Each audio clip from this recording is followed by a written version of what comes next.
Alright, I know you guys are going to say, hey V, the game came out a week ago, so why on earth are you just now covering it? Oh wait, it's been a little over 8 weeks? Alright then, I guess let's just get right into it.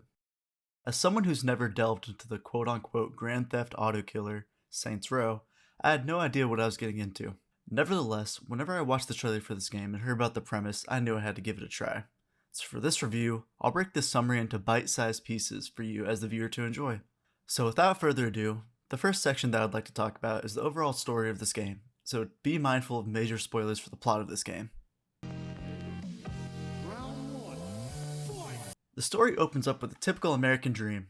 That is, if your dream is working a 9 to 5 as a mercenary for a private military organization in which you kill enough people and commit just the right amount of atrocities to cover rent for your shitty downtown apartment. So after a couple missions in which your character proves themselves, gets a promotion, you then get fired and sent down the slippery slope of unemployment. Once this happens, our main character is thrown down a spiral of depression in which they eat their feelings away and indulge in some binge as seen on TV, military grade knife shopping like everyone else does when they're down in the dumps.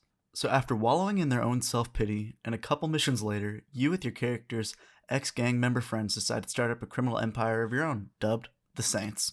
From this you do mission after repetitive mission shooting things and killing bad guys until you build up your empire enough to get revenge on your old workplace. Then, bada bing, bada boom, you get betrayed, fight the big bad boss guy, and the game ends. Overall, while I did have fun with the story, I felt like something was missing, that being the character development. We hardly learn anything about the characters themselves. Instead, we get 3 wannabe comedians with Eli, Nina, and the other one. Also, just like this section of the video, the plot is rushed. The next portion of the game I'd like to briefly talk about is the overall graphics. While I found these graphics pretty standard, run-of-the-mill, I wasn't completely blown away by them either. There's just something slightly off with them. Rather that be the color palette or the extreme brightness and saturation of the game itself. To sum things up overall with the graphics, I would like to expect that a company trying to stand out and reboot the game would at least try something that's non-generic. Now into the even more boring section of this video. The final section that I'd like to talk about is the stellar gameplay that inhabits the Saints Row reboot.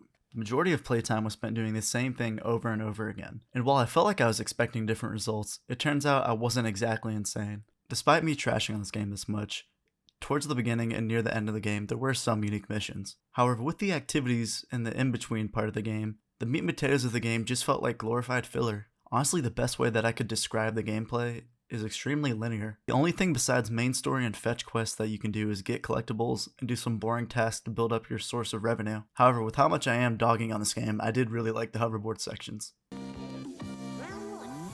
Final thoughts? 6 out of 10. Hey guys, thanks for watching this video. I really enjoyed making this. It's kind of something different pace, but if you want to see me record a video about a short analysis on something else, feel free to leave a comment and I'll see you guys in the next one. Peace.